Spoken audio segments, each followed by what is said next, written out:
Hey everybody, welcome back to the Chaotic Little Book Corner. My name is Acacia. Today I'm going to be doing a video that was requested. This is my video on cult books. I am only including one nonfiction, as all the other nonfiction I have on cults I have either not read yet or I have sold because I didn't like it that much, or it caused too much controversy on my channel and I just couldn't keep it in good conscience. And then the rest of them are all fiction, and I did not include any fiction I haven't read yet, just because I didn't feel like that would be a fair thing. And also, it's a fair pile, so any more probably would have been an overkill on the amount of books. I'm really grateful that you have requested this video. It really helps, actually, to be requested to do specific videos and to read specific books. It gives me kind of a project and something to work for. So thank you so much. I'm going to dive in first with the one nonfiction, and then we'll go from there. So this is The Road to Jonestown, Jim Jones and the People's Temple by Jeff Gwynne. He wrote Manson, and I want to read that one too. I just had a really bad experience the last time I mentioned Manson on my channel. I got some really creepy and threatening messages, and I don't know how I feel about bringing it back onto my channel. This is the story of Jim Jones, and it's his story in terms of his life, and basically it leads up all the way to when 900 people, including children, were ordered to take cyanide, drink, and all died in a suicide pact. It is really intense and very informative. I would definitely say if you're interested in cults, this is a good book to read. It's not a cult I was very familiar with, but it was a cult that once I read it, I was able to see the charisma and the charm that the leader had, as a lot of leaders in cults must have to insist on that kind of control. I definitely would say that this book is worth reading and has a good pacing. It doesn't get boring, and it doesn't leave you in some sort of like limbo where you're wondering when the next interesting thing is coming up. It sort of flows. So I would recommend this one. I liked it quite a bit. Then this is a fictionalized depiction of the Jim Jones People's Temple. Yes. This is Laura Elizabeth Woolett's Beautiful Revolutionary. And this is the story of Evelyn, who has kind of got everything going for her. She's married, she's happy, she's got some good things coming up to her. She's kind of a hippie, that kind of girl. It's in the 70s, so she's very chill, very flower power. And she gets lured into the Jones orbit. And she ends up moving to the location where he is and settling into the commune. Now,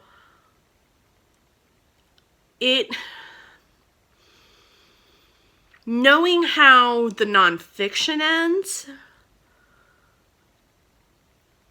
kind of gives away the ending in this one, but it doesn't entirely, which was interesting, and I was actually very happy with that. The ending in this made me very happy. I was very glad that it was historically accurate and that things went according to the timeline. And it was really helpful to have read the nonfiction and to have that background. But I was glad that it didn't just cookie cutter it. It was really nice, and I really appreciated it. So this one I adore, and I would recommend. This one I recently recommended in my fall reading recommendations. I will link that up in the cards. This is Foxlow by Eleanor Wasberg. This one follows Blue and Green, who are two children living in a cult, and Green has a tendency to want to wander from outside the cult and meet new people, and that is forbidden. And Blue is just trying to keep her sister Green safe. Now, I really enjoyed this book. A lot of people didn't. I thought that the child abuse was accurate for what a cult would do. I thought that it was an interesting premise to see somebody trying so hard to control a person who doesn't want to be controlled. And I thought it was a really interesting conversation about the idea of being born into a cult and finding that you want to know more of the outside world. Because I'm sure that does happen, and then you are very much in danger in the cult. So I really appreciated this book, and I really liked it. I would definitely recommend this. Very enjoyable, and I highly, highly recommend. Then we have Women Talking by Miriam Taub. This is a interesting, based on fact story. There is a cult community where some men in the community are going around at night and drugging and raping children and women. And to protect the men that were drugging and raping, they have been sent to a prison outside of the commune. But they are about to be brought back by the elders, and the women are expected to forgive and forget. Now, this whole story is based around a fictionalized depiction of a conversation that these women had in secret. All the women in the community get together and discuss what their options are, whether it's to fight, run, or stay and forgive. And they grapple with their decisions of what God wants, what God needs, whether God is really there for them or just the men, what their value is, where they fit into all this. Are they just horses and cows, basically, to the men, or are they valued of society? It was really good. I really appreciated it, and I highly recommend this. If you're looking for a good feminist conversation, this is really interesting, and it dives into some deeper conversations. This one I adore. This is Within These Walls by Anna Alborn. This one I saw on April's channel a while ago. I will link April's channel up in the cards. And I don't even think she's read it yet. I think it was just in a haul. But I was intrigued as soon as I saw the cover, and then I heard what it was about, and I was floored. So this is a story of a writer who he's having trouble with his writing, and he's not making much money, and he's not making any wave with his product. And what he writes is crime. And he has had one successful book, and the rest of them have kind of fallen flat. So he and his wife are falling apart, and their marriage is failing, and he takes his daughter and moves her across the country to go live in a house, because he has been promised if he lives in this house, he is going to have access to discuss what happened with a cult leader, with his followers, and why they are dead, and what happened to the girl that was sacrificed. So he goes and lives in this house, and every time he goes to the jail to visit this cult leader, the cult leader refuses to see him. But in the meantime, things are getting weird at the house, and there's creepiness ensuing, and there's hallucinations and darkness and bad feelings, and it's just really wonderful. If you're looking for a good spooky read, this one is fantastic. I really enjoy it, and I really think it's great for October. This one is more of a summer read. This one is The Girls by Emma Cline. It came out with kind of a bang, and then it kind of settled down. I think the rights were sold really quickly, but it never really became I think it had some success, but I don't remember it being like a huge success. This is the UK cover. I did buy the UK cover. I liked it better than the US cover.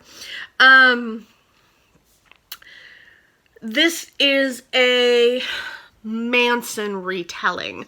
So this is the story of a young girl whose name I can't remember, Evie.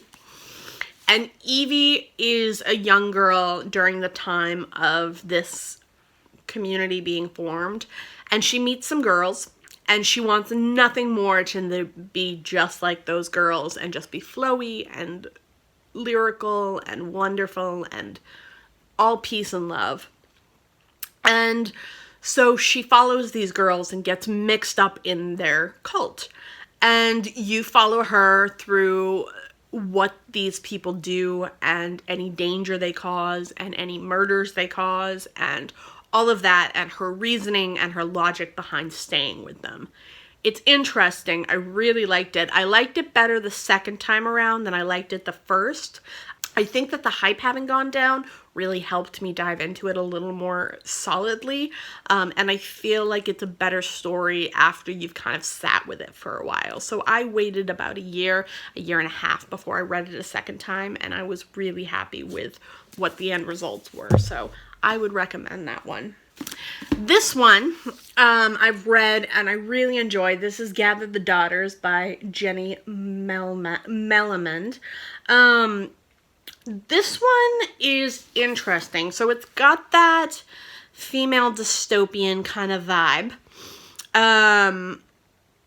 But this one is, and in the blurb, it says, years ago, 10 men colonized an island on the coast of the crumbling nation where they built a society based on ancestors' worship, controlling, breeding, and rationing the knowledge of history. Generations later, the community continues to follow that vision, and only Wander's chosen males, descendants, and original 10 are allowed to leave the island. So this one is about a community where women are considered second-class citizens again. And this is following a group of people who have based their entire community on a historical group of people, and they are basing all of their choices off of that. It is dark. It is twisted. The people in this are really dangerous to women and really dangerous in general. I really liked it, and I definitely would recommend it. It didn't get much hype and it didn't get much press. I thought it was fantastic, and I would definitely recommend this.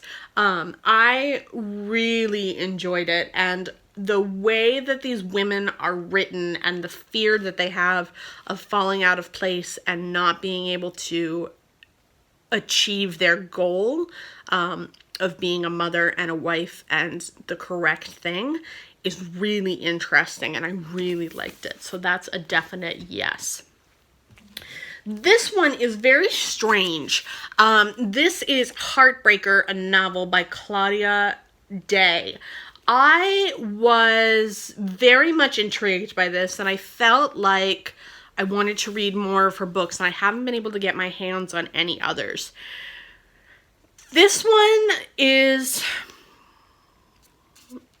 okay, so this one takes place in a place called the Territory, and a young girl named Pony, her mother arrived at the Territory years ago and was from the outside and was brought in. Now, years later, her mother has disappeared and left the Territory, and nobody knows where she's gone. So this book follows a dog, a woman, or a girl, and a boy, if I remember correctly. Yes, a teenage boy named Supernatural.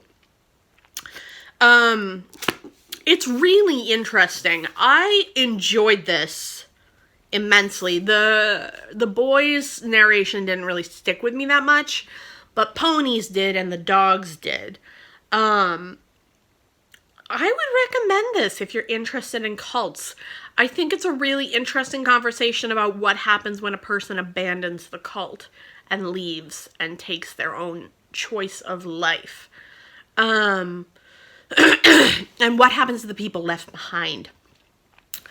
It was definitely interesting, and I really appreciated it. So this was a good one, and I would recommend it. Now, the last one is a mixed bag. As much as I enjoy cult books, this one...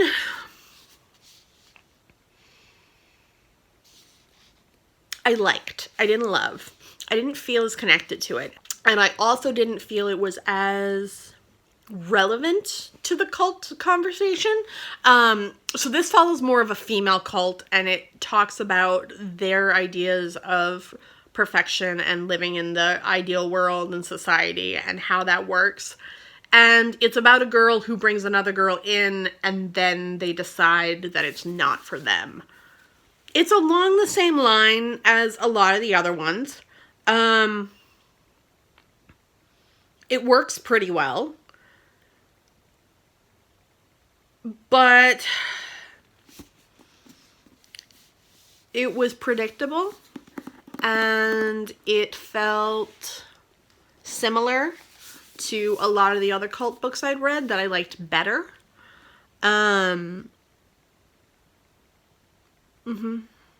Yeah, I think that's the best way to explain it. So I would recommend this if you're interested in cult books and you haven't read a lot. But if you've read quite a few, this one might be a little too familiar and a little too on the same trend.